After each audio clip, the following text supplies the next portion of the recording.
Good morning, everyone. Welcome to American Scousers Morning Coffee or Tea with American Scouser. It's a Monday morning, so Grumpy is here just by contract. He's pretty happy overall. There's some stuff that he can be grumpy about, but that's just him. Mateusz here. He's always grumpy. What's happened? Yeah, that's how people would describe me, as always grumpy. Yeah, speaking of contracts, mine's about to run out, and I don't think I'm going to resign here after that comment. So I hope everyone enjoys the last time I'm here. It's going to be a big summer. We're going to sign so many other... A lot of changes. We'll talk about that. We'll talk about that. Van Dijk's comments about the summer and stuff like that. But yeah, there's no contract renewals, no contract talks. See, like the magic worked. We got Mo across the line. Now we'll get Van Dijk. When do you think Van Dijk will be announced? I'm thinking tomorrow through Thursday, somewhere like middle of the week kind of thing. It's like 40 days and 40 nights of celebrations. Yeah, I'm assuming, yes, it will be midweek sometime. They'll get that out of the way. Was Mo on a Thursday last week, right? I think so. Well, I think it came out on Thursday, if I'm right, because we did talk about it on Friday. But anywho, that should be getting announced sometime this week. The more these games get announced, the worse I think it gets for Trent over here now that is not announced. So it becomes, I think, more and more writing on the wall. Do you see a chance as people gather around? Good morning, Serzi, Alan. Do you see a possibility, or give me percentages? There's always a chance. But give me a possibility percentage of Trent saying, you know what? Yeah, man, if everybody's staying, it's going to be a big summer. I'll stick around. What the hell? Knowing what we know and knowing how long behind the scenes everything has been going on for, I would give it, let's say 10%. 1 out of 10 chance. Okay. Yeah, I mean, maybe it's low. You don't think? I don't know. My only thing is maybe he never saw. Well, one, throughout those plans, he didn't know how Van Dijk and Mo's situation would turn out, right? I think it's a lot easier for Trent to be like, well, I'm leaving as well. Looks like Mo's taxi is here too, kind of thing, right? As opposed to, oh, you guys are staying, I'm the only one leaving, because it looks a lot more awkward. And obviously that's why I think he's getting a lot of backlash from fans. And it's odd. I think he's getting a lot more backlash from local fans than, like fans from like outside in terms of his decision making. Do you think he sees that and says, yeah, I didn't think it was going to go down like this. Why don't I stick around for a couple more years? Because he's still young. He can still do a 4 or 5 year contract and say, maybe in 2 years I'll go. Liverpool will get money for me. I won't get this backlash. It might be a lot smarter. Then there would already be a contract signed, in my opinion, if he felt that way. I think it'd be over. I think with the amount that it gets dragged on, the amount of time, or with the amount of what people are saying, all of that included, I think he would have signed it by now if that truly was how he felt. I know that, I agree with Sir Z saying that what do we really know all the way through? Because we do have mostly rumors, but where there's smoke, there's fire sometimes, right? And you have to kind of remember that there's a reason some of those rumors do exist.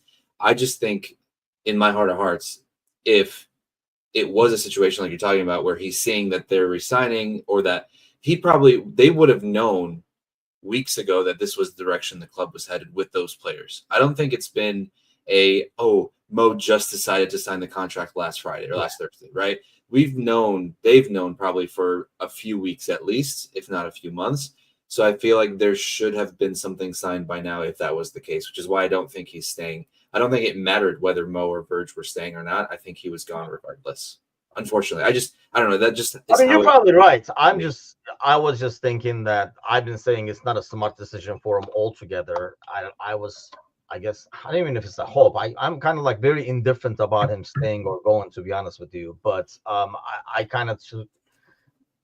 I maybe can see him saying, yeah, I didn't realize it was going to be like this when the time comes. It's one thing to plan on a departure, and then it's one thing to be like, oh shit, here it is. It's now, kind of a thing. So will be interesting to see. I think it's good in a way. Well, like obviously, I'd rather would have him on the pitch, but that the fact that he's injured, kind of like behind the scenes right now, is probably good for him. As all this is happening, there's not a microphone in his face at all times, like asking him the same questions and stuff like that. But I mean, it's a huge ordeal to get the top two that I think pretty much everybody considered the more important ones, right? Out of the three, to get those two done is a huge ordeal. But let's talk about this over here. Obviously, we're going to get to the game a little bit as well. But seems like, well, when we get to the game, I'll ask you about that stuff. So this is how much do we read into this? Because Van Dijk says whatever happens in terms of players going out, players coming in,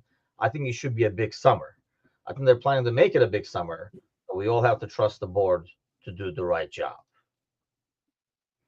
Are like fans in the Discord channel this morning reading too much into that, or do you think both these guys, it's not like they're gonna tell Van Dijk and now Mo and say, hey, here is the game plan. We didn't do jack last summer because the thing was now we know what we need.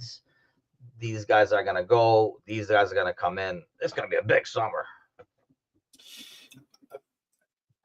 You could argue that it depends on how you perceive a summer to be big or not, right? We could do one move and have it be huge and it's a big summer, right? Or you could do seven Van little Dijk moves.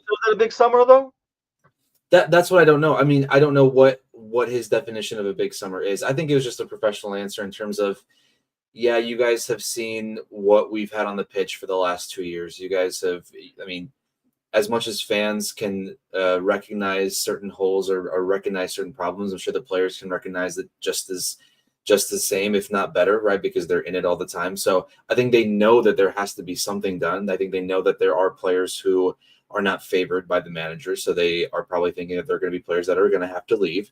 And then they're going to players that who are going to have to replace those players. So I don't think there's too much to be read into it other than just there are going to be changes. You know, I think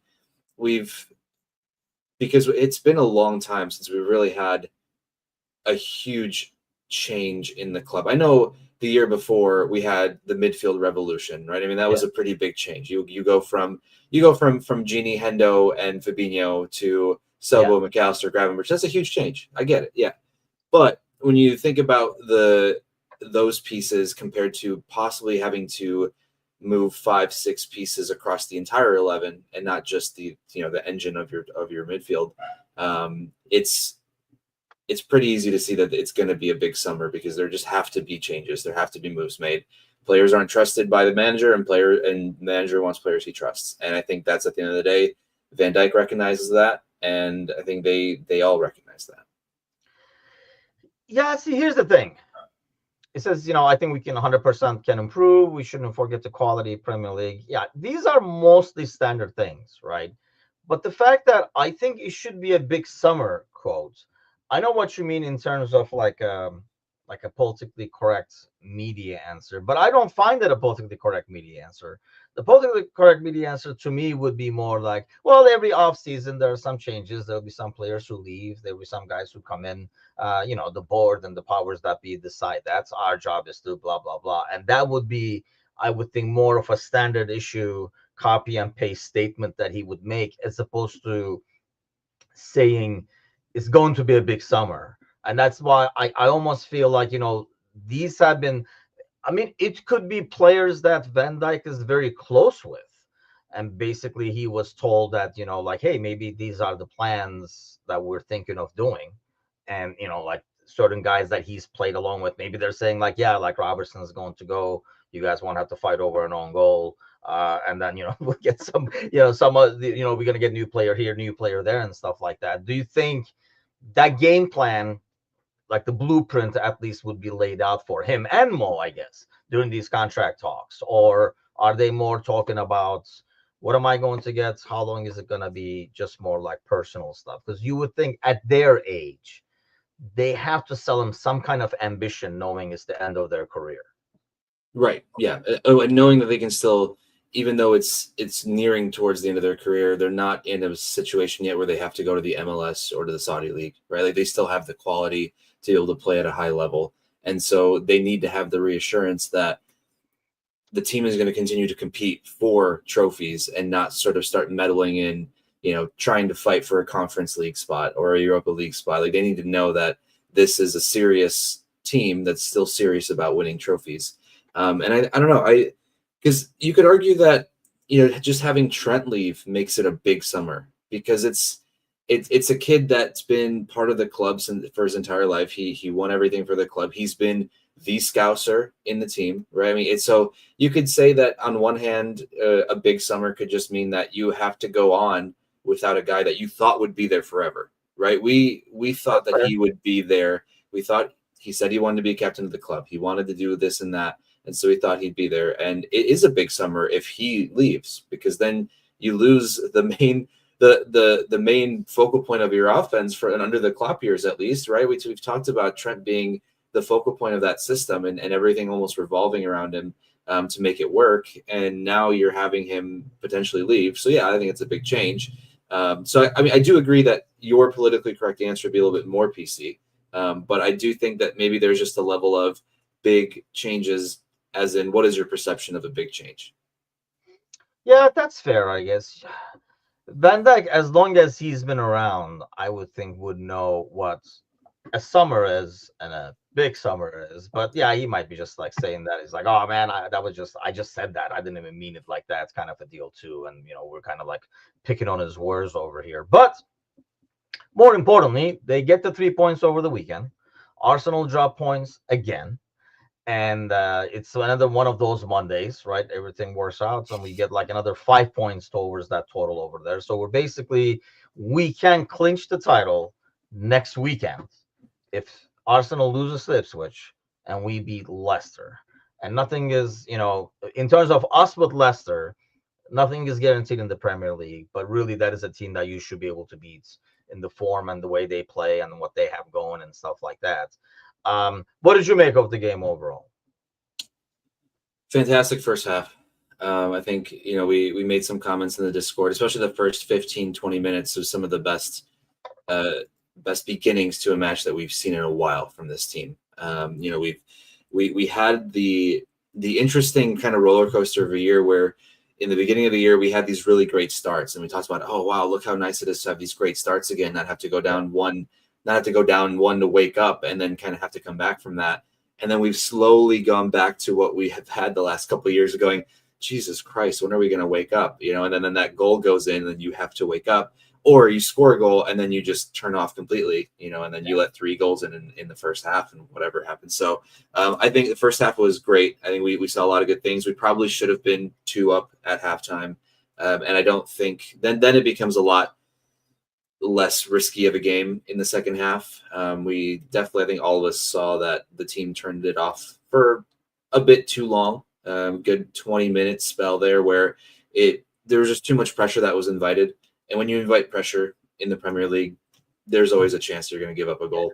And unfortunately, I think Robbo tried to call Van Dijk off. I think when you look in the replays, he's trying to call him off, but at that point, as the speed of the game was going in, I don't think Van Dijk can take the chance and just has to go for it there. And what happens. And then turns around, the other side of the field, captain for a reason, captain's goal. I mean, it's just one of those, you think about maybe like Company's strike against Leicester to win them the title, right? One of those moments where, yeah, it's not as close of a title chase, so it's not going to be as important because we probably would have won the league even if we had drawn yesterday.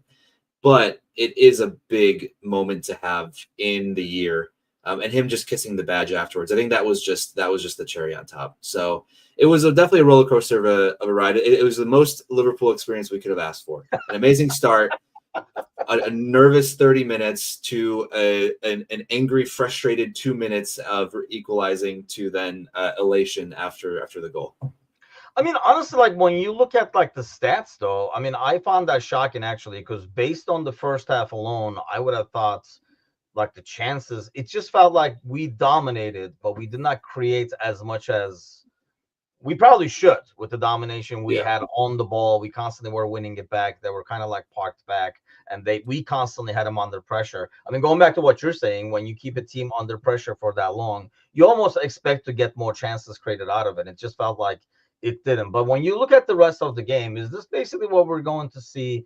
Maybe in some ways, I think having games against Chelsea and Arsenal and stuff like that might kind of change things up, because I feel like when they play Leicester, when they play, who else do we have left? Even like Palace and stuff like that. I think because there's nobody pushing this team, I mean, you kind of run faster when you're running with somebody else who's kind of like pushing you, right? It just feels like it's a lot easier for these guys to kind of be like, turn it off or gear down and see, well, let's see how this goes for the next 30 minutes and then like play along. I think it will help that we have an Arsenal game, we have a Chelsea game and stuff. But overall, is this what we should expect to see the rest of the season? I know ideally you would not, because they are professionals and they're still getting paid the same wages and all that kind of stuff. But is it kind of, we should accept that it's human nature and this is probably what we're going to get the rest of the year? I think the next 2 weeks we see a different club, like actual like pedal to the metal, take care of this and just get it done with, right? Because the next 2 weeks, 2 wins and it's over, right? So I don't even think we need to talk about how they're going to play against Chelsea and Arsenal, because the league could officially be done by then. So at that point, I don't think it will matter. It's just going to be pretty much just more playing time and maybe just a chance for some players to get a run out in front of the manager, possibly as they're fighting for a chance to be here next year.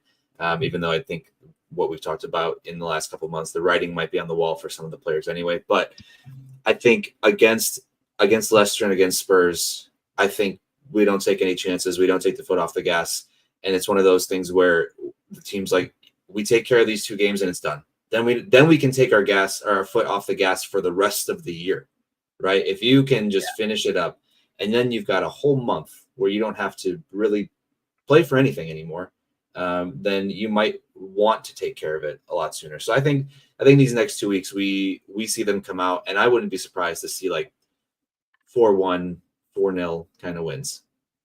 Against Leicester, it really should be, man. They look horrific overall. I know they came back against Brighton and stuff like that, but yeah, I mean, they just look a team that's all over the place. A bunch of, I mean, when you have teams like that, they are a bunch of, like a couple of guys playing for their contracts or trying to stick around in the Premier League and show they belong and all that kind of stuff. But still, overall as a team, and going against us with what's on the line, you would think that should be a win for us. The odd thing is, if it was the other way around, like if we had the Arsenal game now and then like Chelsea and stuff like that, and then these games like West Ham and Leicester City were afterwards, I can almost see a scenario where instead of having the guys who are probably more likely to gear down and cruise, you put in players like Elliott and Chiesa and Kwanzaa and stuff like that, who are, like you said, using it as an audition for like next season, even if it's not with Liverpool, for another team,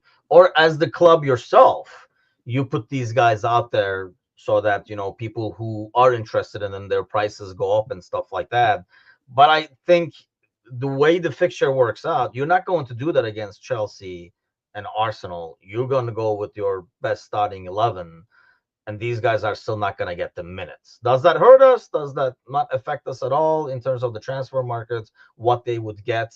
Well, not only that, I mean, was that last season where we saw, or the season before, where I remember Curtis Jones started like 6 games to finish the season and kind of almost like proved to maybe not the management staff, they might already know, but to the fans that, hey, he belongs. Like, when he plays regularly, he's actually pretty good. Some of these guys are not going to get that chance. Yeah. There just isn't enough. There aren't enough games left. There's not enough time left.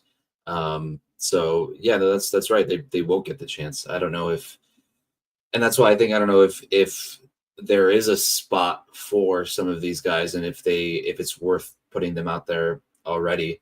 If anything, like you're saying, it may be just to boost their transfer value a little bit.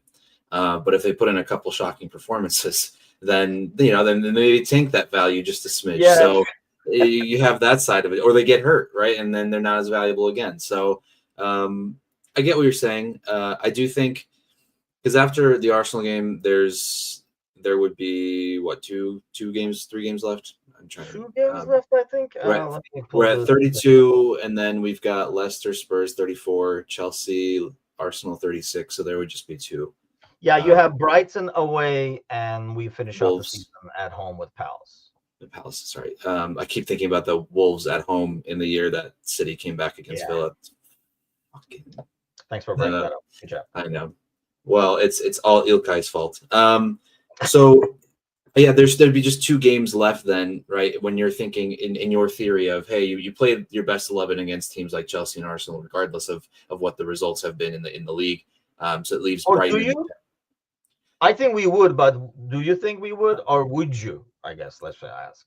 I think we will, but I think that we could maybe do with some better rotation. Or I'm not better rotation. I mean, just more rotation, I guess I should say.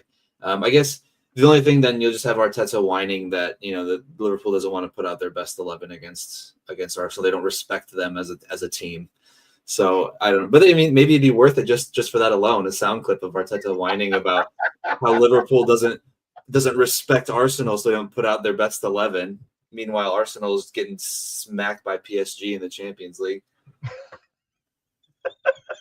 It's just a dream of mine. If you win titles soon, will the team take it easy against Palace? I'll be honest. I can see a good result for Palace coming out of that game, where half the team is more thinking about the post-game celebrations than, the end of the season celebrations than the game itself, because nobody would care. I mean, Palace can win that game 3-0. I don't think anybody in the stands would care once the final whistle goes and the party starts and stuff like that. So, I mean, the good news is,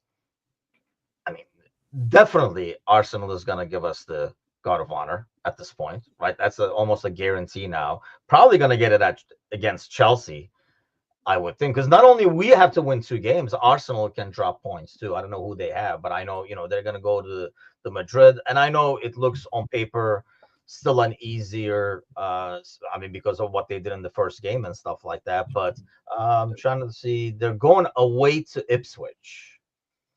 Yeah, away to Ipswich and then at home against Palace. So Kevin, your boys should get the job done over there, if nothing else. But by then we play Spurs anyway. I don't know if they will lose against Ipswich, but I know that's not a good fixture when you go away to Madrid and play that game on Wednesday. And then, if you go past, you're already, they've at this point, they're like, we're done with the league. There's no way they're going to win the league, right? So even if they, if they get past Real, they're like, okay, good, mission done. Oh, who's this Ipswich? Okay, I guess whatever. And then they're going to go out there and play against a team that's physical at home. They play better at home. So you would think they would have a tough time with that Ipswich game. If they lose, it's even worse. Now they're demoralized. If they come back, somehow Real comes back from 3-0, which is odd that, we even kind of like talk about that, but it is Real, it's the Champions League. God knows what those Turks will do, kind of a deal. But it's definitely possible. I'm not ruling it out, especially at home. I'm not ruling it out. I don't think it'll be like a Liverpool Barcelona comeback, but I think they'll make it interesting. I think the thing with the Liverpool Barcelona thing, the tricky part of that was the away goals were in there. Right. So now the away goals are not there. So they need, even if Arsenal gets a goal, I think with us in that Barcelona game, if Barcelona scored 1, it would be pretty much over. Like you were like, we're not going to come back from this. Whereas Real can say they could be up 2-0 or something. Arsenal can make it 2-1. And they'd be like, okay, we still need only 2 more, kind of a deal. So I think it kind of like changes the dynamic. But going back to what Kevin was saying, I almost feel like that Palace game. And in some ways, do you want that? I'm very torn on this. And I think I would rather see that, like see some of these guys that don't normally play get some minutes. So instead of putting your title winning team out there, going through the motions and losing points or not looking good, finishing the season on a bad note, I would rather say, but it's almost like, losing against PSV. Nobody cared because we rotated and put all these guys out there and stuff like that. So, but at the same time, the fact that the games are once a week, like Van Dijk is not going to be like, well, I'm not going to sit around here for like a month and wait for the parades. They would want to play. It's kind of like a odd situation. I just hope he at least subs earlier, regardless of the scoreline, It's almost like when we talk about the League Cup, FA Cup, and stuff, like scheduled substitutions, regardless of what's going on with the game. But while we say that, is that also, I don't want to say like disrespect the opponent and stuff, but overall a bit more unprofessional if he does that? Oh, I know we're like, losing, but here comes Endo. Like, I don't know, man. I think I'm at kind of that point, torn on this, like myself, in terms of what I want. I mean, I do want these guys getting more minutes, but I do want to finish the season, especially in a year when people are talking a lot of smack. There is something to be said about, winning the last 6 on the bounce and finishing with, I mean, what would that give us for points? if so 18 What are we at? points, We are at 76 right now. so 94. Yeah, so it would really And shut just people up. winning the league by 25 points at least, right? Something like that. Yeah.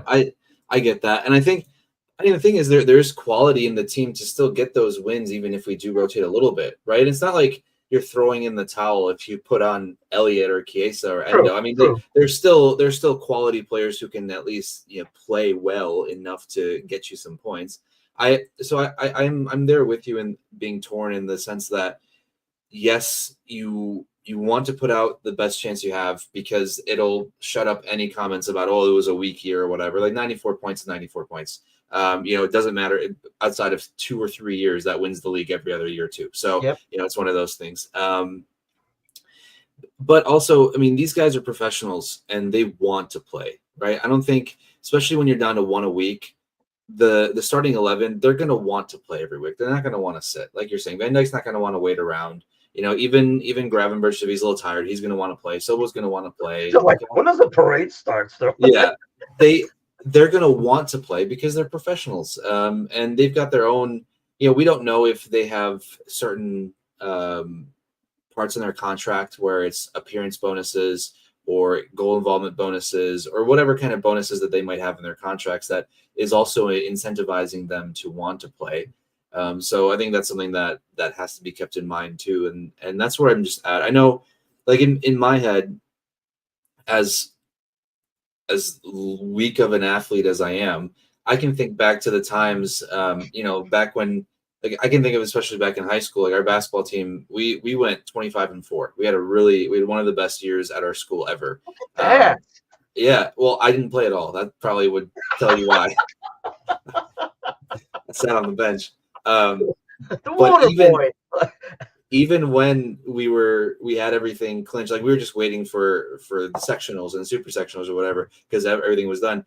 The guys still wanted to go out there. The starting 5 still wanted to go out there, still wanted to play because they still wanted to enjoy the sport itself, right? So yeah. I think, when you multiply that times 10, and you multiply that times the competitiveness that these guys have, because you have to be ultra competitive to get to that level, they're going to want to play. So I think it might even be a win-win, right? Either you go out with the guys that have won you the league and you don't disrespect your opponents, or you go out with guys that haven't had as much of a chance and they're able to compete and able to get you some points still. I don't know. Maybe it's a win-win.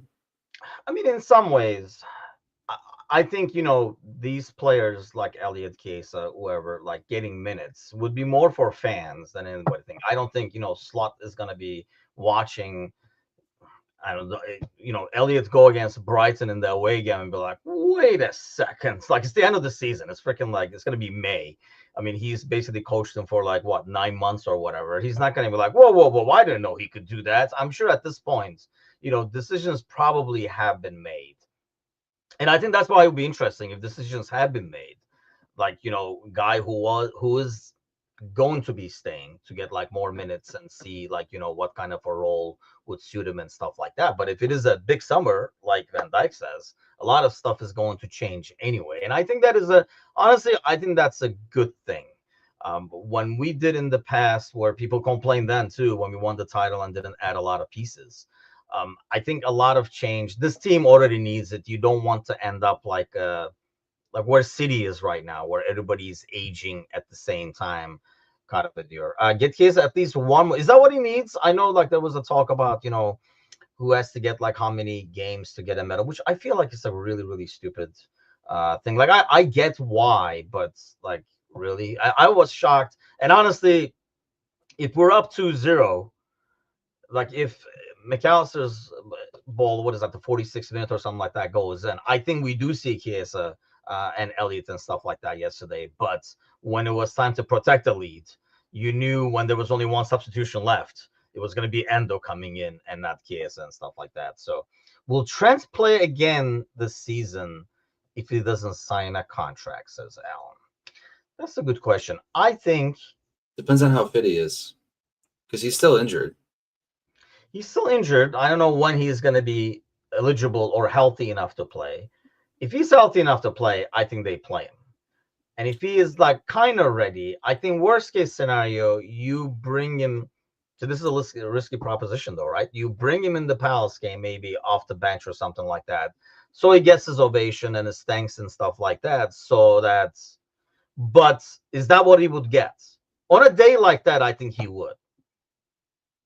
Oh, you're saying as opposed to boos and jeers. Yeah. I think on a day like that, nobody is going to, give him a hard time.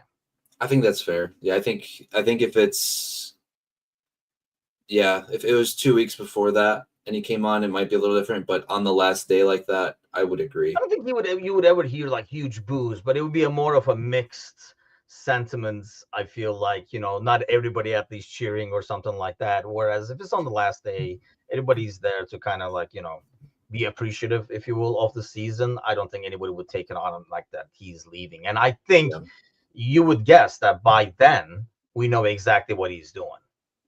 Actually, I guess let me answer that. When do you think we will know for sure what he's doing? Oh, because we said this week, you said Tuesday to Thursday, Van Dijk signs. And this is what I've been saying for months now. When that happens, everybody's going to turn around and be like, so what are you doing to Trent? So it has to be finalized. I don't think you wait till June to do that. No, I think the news becomes official after the league is officially won. Okay. To sort of soften the blow, if you will. So maybe like, let's say it happens against Spurs in 2 weeks. I think it'll happen, around the time the Chelsea game comes up. I think that's my prediction, because that would be his best way of essentially kind of prepping for a big reaction from the fans. But if knowing that you just won the league, if that could temper that anger a little bit, then I think that would probably make the most sense. You don't want to do it. I don't think you want to do it too close to the end of the year, because if it happens like the week of the last game, I don't think that's a great idea either. So it's got to be right in between, like right after the league is won and in between the last week or so. Him and Josh are the only ones on the squad under 5. I mean, is that even a thing for goalies? That feels so unfair. Like, how is the goalie going to get that many games? Because you would think that, especially. Yeah, well, you would think like, in the City years with Ederson playing 38 games, that their backup keeper got medals, I'm pretty sure. I thought that I saw an article somewhere that said that the minimum game requirement is there, but there's also just something where the team can request the amount of medals they would like to give out. I thought I said that. I think there's a limit for that, or maybe that's like what's included. You have to do a special order for more or something. I remember this came up when Klopp was during that season for some of the young guys in Klopp's squad. That Klopp said like he would pay for it or something like that. I mean, is it just a matter of? I mean, really, is Premier League this cheap? Just make 2 more goddamn medals so that everybody gets one. They're like, no. Your quota is 22. Like, I guess like why you wouldn't make 80 of them, but like what's the big deal? If they are, depending on what they're made out of, right? I mean, gold right now is at an all-time record high, so it is pretty expensive to make them. Actually, not saying that the Premier League doesn't have money, but it does cost money to make them. Premier League can't afford that shit. Palace fans are intoxicated. Well, we're home actually for that one, so yeah. And we're not talking about what the fans' reactions from the Palace fans would be. We're talking about our own fans' reactions to Trent. Exactly. Yeah. We don't care about the Palace fans reacting because they're going to do what they're going to do. They're great fans, but we're worried about what the reception will be like for Trent from our fans. Yeah, and I don't think it would be negative. I don't think it would be, but I think it would be so much more positive against, in the Palace game as opposed to, I don't know, in the Spurs game or something like that. So Saito's in the house. What's going on? Who are we signing today? What does does Trent get on the parade bus? Or does like Van Dijk throw him off or something? I don't know. But yeah, I mean, you would think He'll be on there. I honestly think, yeah, there is like a bit more of an over the top reaction. And I do think he's just gone about this in the worst way possible. If, somebody went to him and said, hey, if you want to go out on a really bad note, this is what you should do. And he's like, that sounds like a plan. I'm going to do that. He's handled this like really, really poorly. And that's my thing. I feel like the facts, seeing how Mo and Van Dijk has gone about that business. And, people criticize Mo for talking about, hey, there's no contract offer yet and stuff like that. If you're going, I mean, I think we saw three very different ways of handling the contract thing, right? You had the Van Dijk, who's quiet. We'll see what happens. Let's focus on the pitch and stuff like that. And he didn't say anything. And he sounds like he's going to get his way and, he's getting his contract. You saw Mo, who did a bit more of the PR that probably his agent would be like, well done, kids, kind of a stuff, right? But still without throwing the club under the bus and being very open about wanting to stay. This is my main thing and stuff like that. He got his contract. And then you have Trent there, who literally is handling it in the worst case possible, not coming out and saying things or letting all this stuff in the background come out and not coming out and saying it. I think that's what makes it worse. Like, this stuff came out. You got to come out and say something about it and respond to it, so that what's, Sergi was saying earlier about all we know is rumors. Like, we don't really know anything. We just know rumors. Well, then, when there's so many rumors out there, I know you're not going to come out every single time you're going to say something, but especially once these two sign, it almost feels like you would think a PR person would be like, yeah, we got to come out. We got to get ahead of this because it's going to look even worse in terms of how we handle this so far.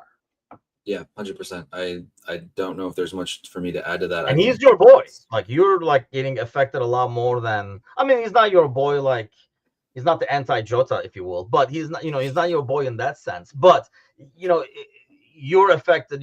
We talked about this before. You kind of like your Liverpool fandom since you're a younger guy has been like, Trent years almost. Whereas I'm really like indifferent right now, and I'm almost like, we were talking about this on Friday. Like, I don't know if I want him to change his mind now and stay, because I don't know if I'm gonna feel good about that. You don't think you'd feel good about that? I don't know. I wouldn't feel bad about it. That's why I'm literally like very indifferent about it. Yeah, that's fair. I think like Slot would make whatever. Okay, if he's staying, then we're gonna play like this, and this is what we're gonna do. They would plan accordingly and everything. So in terms of like on the pitch stuff, but look at, like Paddy the Batty and stuff, like, like what he's saying. And if you see some of the comments that's like under like those videos and stuff like that, you see what some of the other like Scousers are saying and stuff. I just feel like it would be very toxic when he doesn't track back and defend and let the guy in the back post tap a ball in again. The reaction would be 10 times worse. Let's face it, he's been protected. He's been protected better than anybody else. You see what happens when Robertson makes a mistake, right? Everybody is like, man, Kostas crosses the ball better. Get the hell out of here. Are you serious? Like, so, like, like, look at the crap that Robertson gets, right? Compared to what Trent does defensively, he gets protection. He would not get that protection anymore. People are talking about when you go to Madrid, blah, blah, blah. I think when he decides to stay now, some of that protection will be lost. Yeah, because you'll have people say, oh, you should have just left. I mean, it's... why are you still here then? You should have just left if this is what if this is what we're getting from you. So yeah, I agree with you there. I think there will always be a percentage of the fan base that will continue to protect him though for whatever it is. So we'll see. I kind of just want it to be over with one way or another. Just make it official, whether it's here or there. Just put us out of our misery. Yeah, that's what I mean. Like, I just don't want the drama next year. I think it'd just be a lot of drama.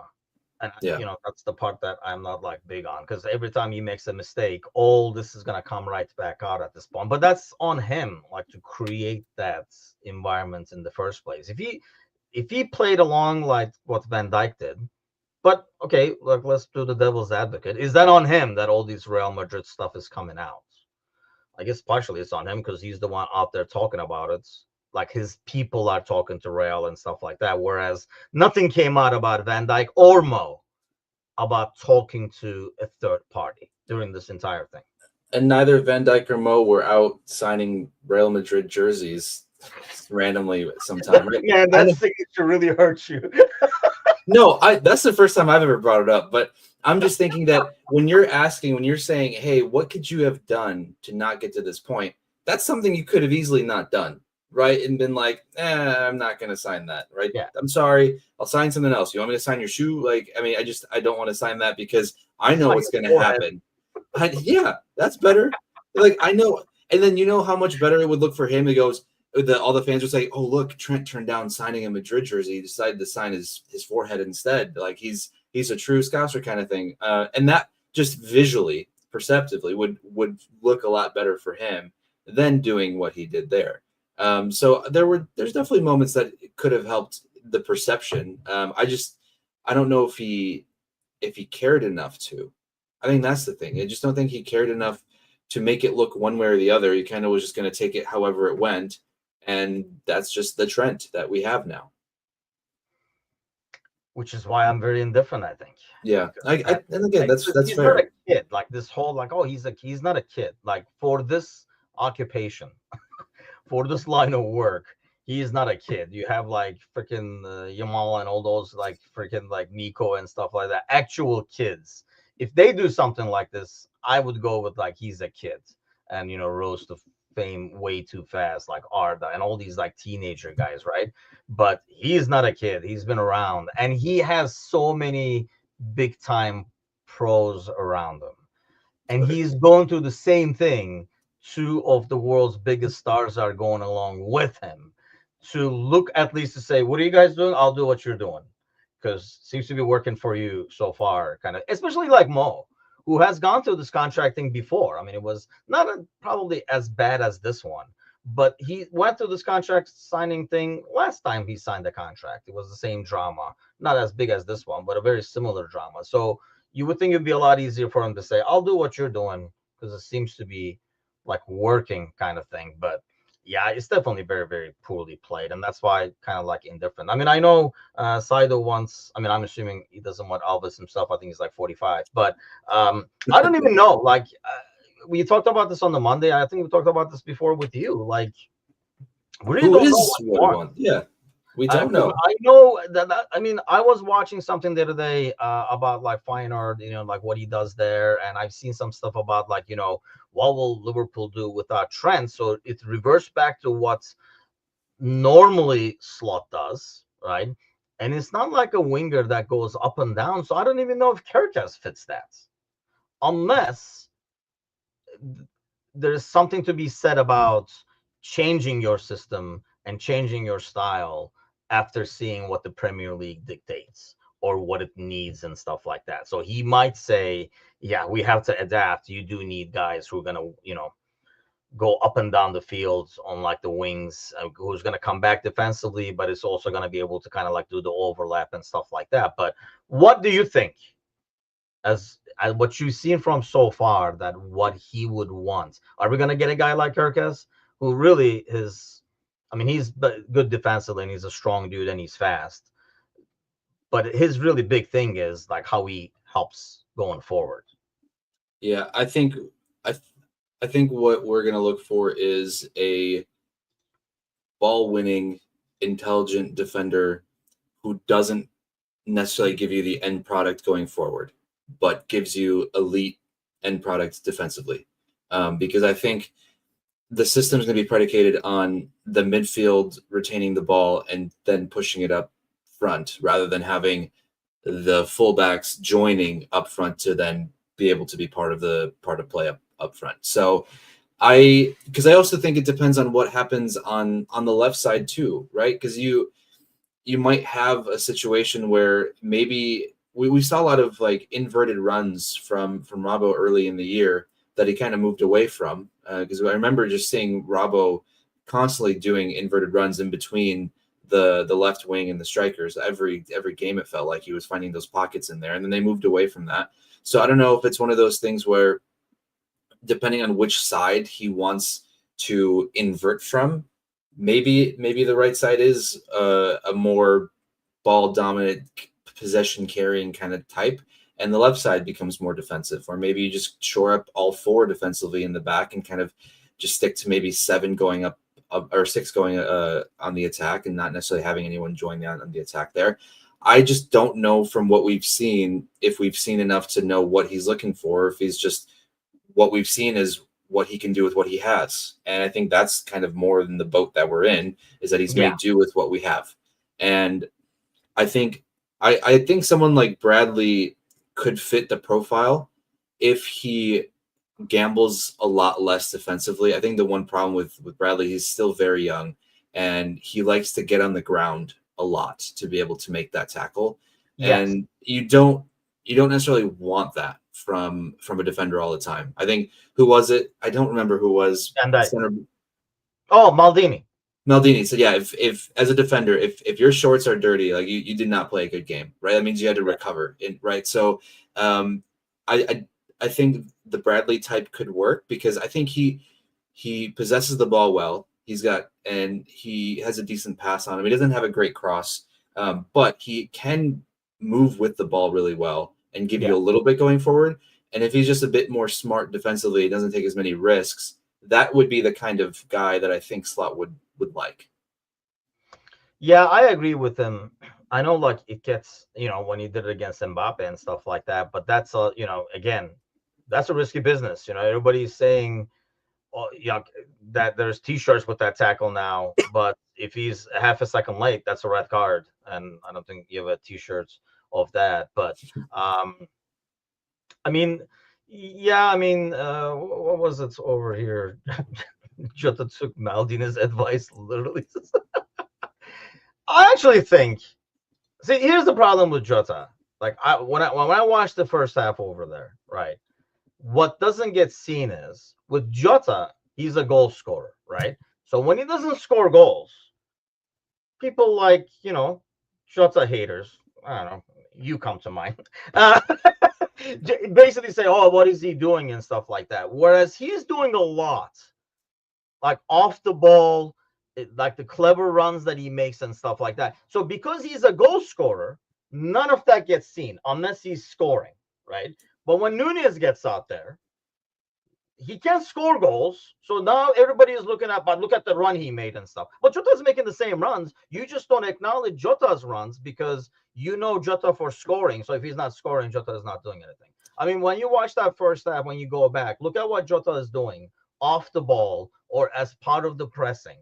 He's a huge part of why we dominates constant possession and stuff like that. I know, he hasn't been as effective inside the box and stuff like that, but I think he gets kind of like a bad rep for that. Whereas players who can't score, we're trying to find like little highlights of things they did. Whereas the guy who scores regularly, normally that you used to him scoring, you don't acknowledge the stuff he does off the ball because, well, he's going to do that. When is he going to score? That's his thing, kind of a deal. As a Jota hater, what would you say? As much as I dislike Jota, I don't think it's fair to say that I've only criticized him because he hasn't scored goals, because I, on record, you go back and say that I don't care about the goal scoring. I care about everything else he does. I think he presses okay, but I think his link-up play and his passing is absolutely awful. I think his vision is not great. I think every time we had a situation that first half where there was a good pass to be made, he made a terrible decision. He made a terrible pass.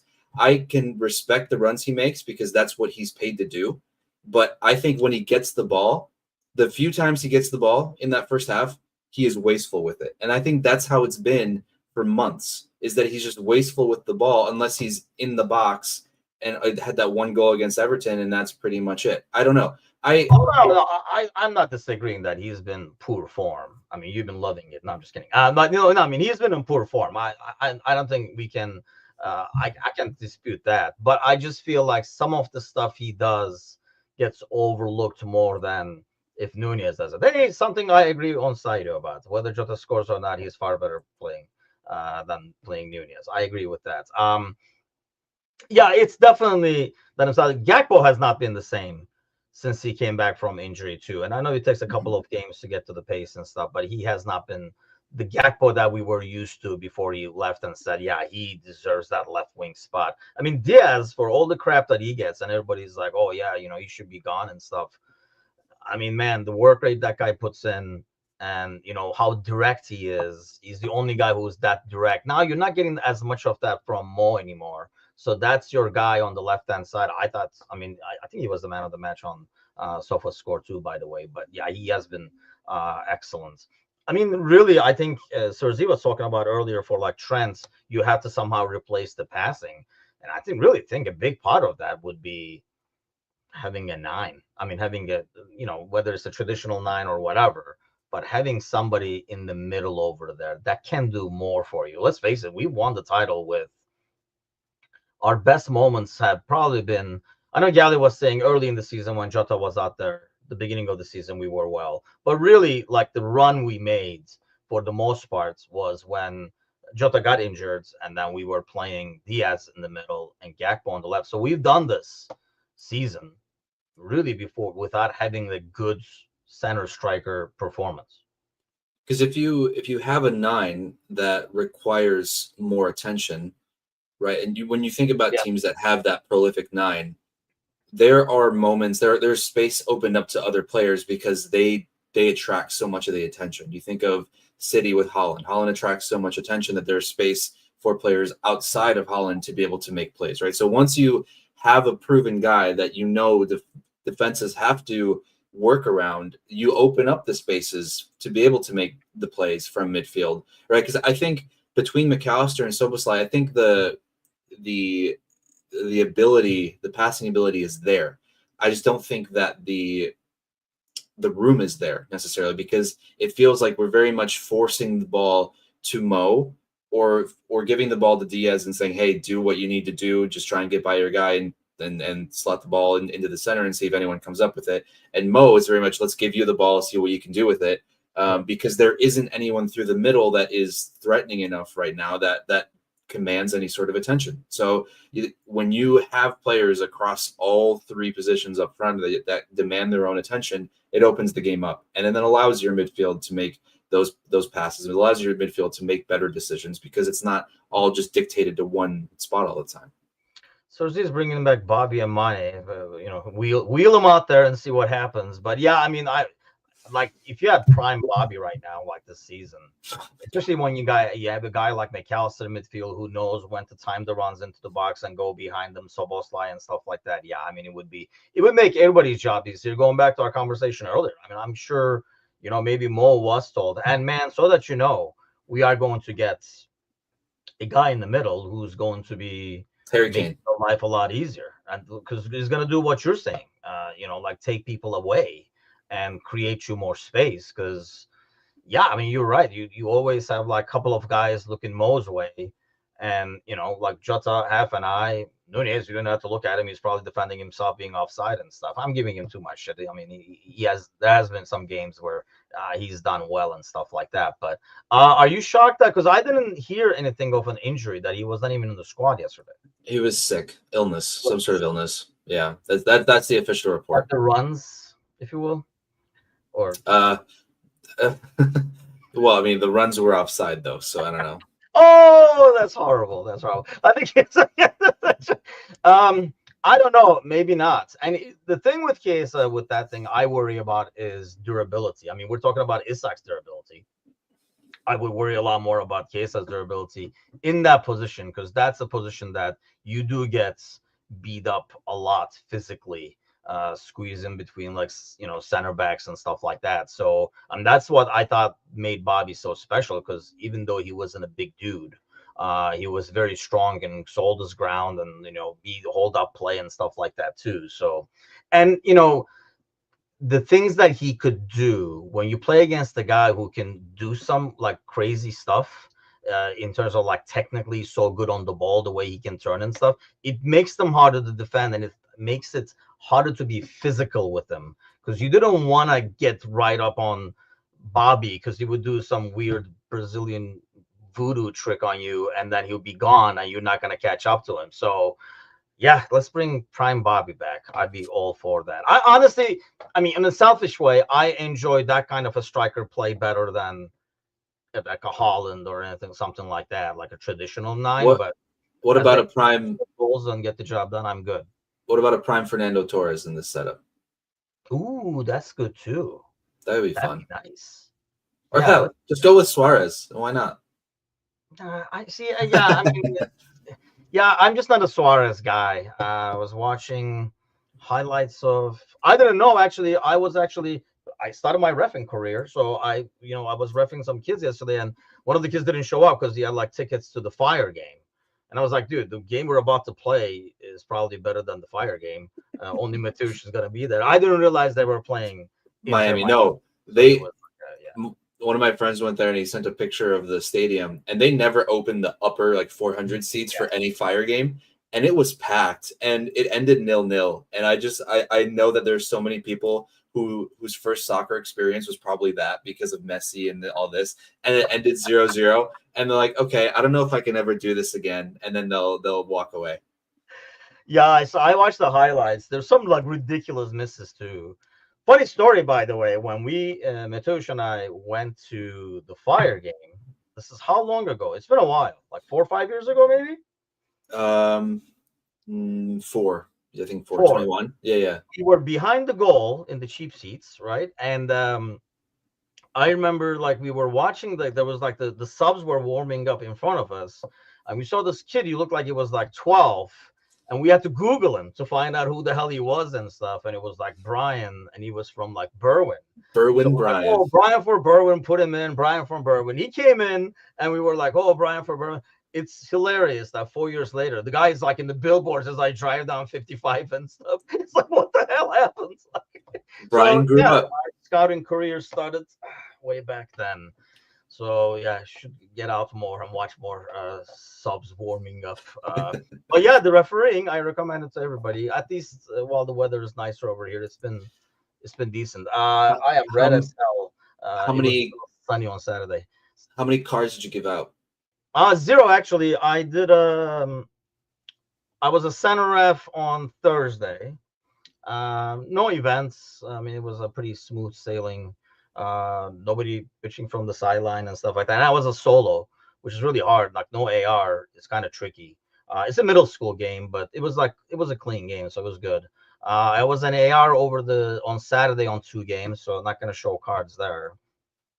And then it was just like a U8 game yesterday with a bunch of who were playing better than the U13s were playing on Saturday, mind you, doing give and goes and stuff like that. But yeah, it's fun. I don't know, maybe because of the level, or they're like maybe they sense I'm new. I don't know what it is, but I have not had brutal parents or anything like that yet. But it's fun burning thousands and thousands of calories.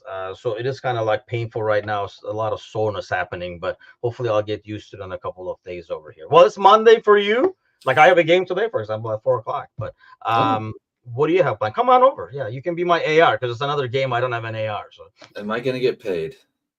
no, but the sense of accomplishment of helping youth soccer, I think, is more rewarding. Oh yeah, What's the Prince need money for? it's true. Yeah, I mean, I don't know Just why come, we're. like, hang out with the people. See Yeah, what I don't we're know. doing down here. It's a couple hours away, so I might have to skip out on that. What's the game plan for you today? It's a great question. Doesn't sound like there's anything since you had to I pause. don't. No, yeah, I don't think there is anything. Looks like the sun's coming out, so maybe I'll go outside for 2 minutes, and then that's it. I've got nothing going on. I'm just waiting until the house is ready to go. So they're doing the towers on the palace, I've been told. So once the towers are done, we're going to be in action over here. Well, I'll be back tonight. Hopefully make it right in time for the Monday night podcast at 7 o'clock Central, 8 o'clock Eastern. I might have to show up with my referee jersey, but either way, I'll be on air with Gally and Bickler. We'll dissect a lot more of the game, I'm sure, do some of this Van Dijk talk and look ahead to the Leicester game. So we'll see you guys then. Have a great week, everybody. Take care.